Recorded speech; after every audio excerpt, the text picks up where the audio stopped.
بسم اللہ الرحمن الرحیم۔ کسی زمانے میں ایک چور تھا۔ وہ ایک دن ایک بادشاہ کے محل میں چوری کرنے کے ارادے سے گیا۔ رات کا وقت تھا اور محل کے کمرے سے بادشاہ اور ملکہ کی گفتگو کی آواز آ رہی تھی۔ چور کھڑے ہو کر سننے لگا۔ بادشاہ اپنی بیوی سے کہہ رہا تھا کہ میں اپنی بیٹی کی شادی ایسے شخص سے کروں گا جو نہایت متقی، پرہیزگار اور بہت اللہ والا ہو۔ جب چور یہ بات سن رہا تھا تو اس کے دل میں خیال آیا کہ کیوں نہ میں کچھ ایسا کر کے دکھاؤں کہ بادشاہ میرے ساتھ شہزادی کی شادی کر دے۔ دل میں لالچ پیدا ہو گئی۔ اب وہ چوری کرنا تو بھول گیا لیکن دھوکے بازی کا سوچنے لگا۔ وہ گھر جا کر بہت دیر تک سوچتا رہا کہ کس طرح میں اس میں کامیاب ہو سکتا ہوں۔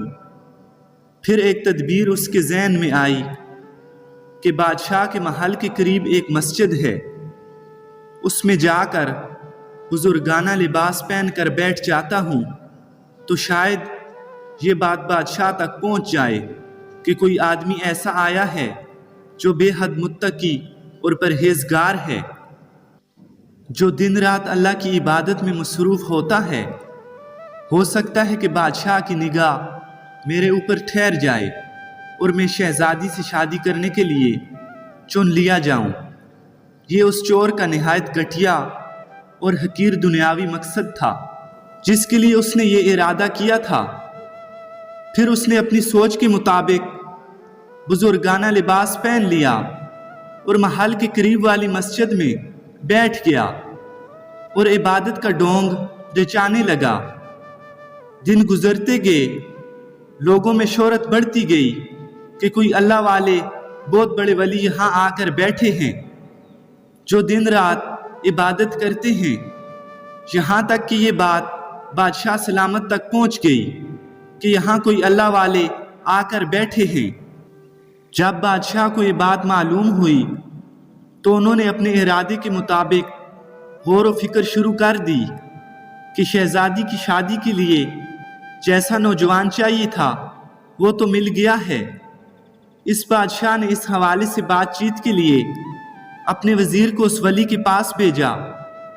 وزیر اس شخص کے پاس چلا گیا اور سلام عرض کیا اور باادب ہو کر اس شخص سے کہا کہ میں آپ کی خدمت میں بادشاہ کی طرف سے ایک پیغام لے کر آیا ہوں۔ اس نے کہا، کیا پیغام؟ بادشاہ مجھ سے کیا چاہتے ہیں؟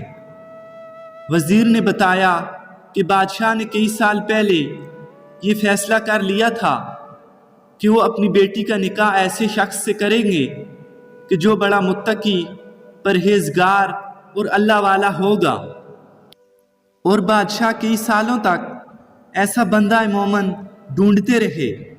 اس لیے بادشاہ کی نظر آپ پر آ کر رک گئی ہے، لہٰذا بادشاہ نے مجھے بھیجا ہے کہ اس سلسلے میں آپ سے بات کروں۔ یہ شخص دراصل اسی تمنا اور آرزو میں یہاں آ کر بیٹھا تھا۔ کافی دیر تک وزیر کی بات سنتا رہا۔ بات سن کر اس کی آنکھوں سے آنسو جاری ہو گئے۔ وزیر نے پوچھا، کیا بات ہے؟ تو کہنے لگا، آپ آج جو پیغام لے کر آئے ہیں یہ مجھے منظور نہیں۔ وزیر نے کہا، کیوں منظور نہیں؟ آخر وجہ کیا ہے؟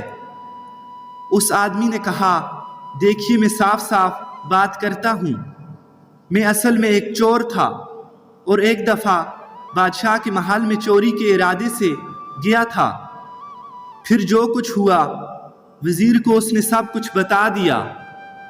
اس کے بعد چور نے کہا کہ میں نے یہ لباس اور ایسی صورت اسی وجہ سے بنائی تھی کہ میں بادشاہ کا داماد بن جاؤں، لیکن جب میں یہاں آ کر بیٹھا تو اللہ نے مجھے اپنا بنا لیا۔ اب بس مجھے دنیا سے کوئی چیز مطلوب نہیں، میں دنیا سے بیزار ہو چکا ہوں، میرے لیے اللہ ہی کافی ہے۔ پیارے دوستو، بے شک جب بندہ اللہ سے لو لگا لیتا ہے تو وہ دنیا سے بیزار ہو جاتا ہے، اور جب انسان اللہ کا ہو جاتا ہے تو اس کے لیے دنیا کوئی اہمیت نہیں رکھتی، پھر اس کے لیے سب کچھ اللہ ہی ہو جاتا ہے۔ امید کرتا ہوں کہ ویڈیو آپ کو بے حد پسند آئی ہوگی۔ مزید ایسی ویڈیوز کے لیے ہمارا چینل سبسکرائب کریں، اور اگر ویڈیو اچھی لگی ہو تو ویڈیو کو لائک کر دیں۔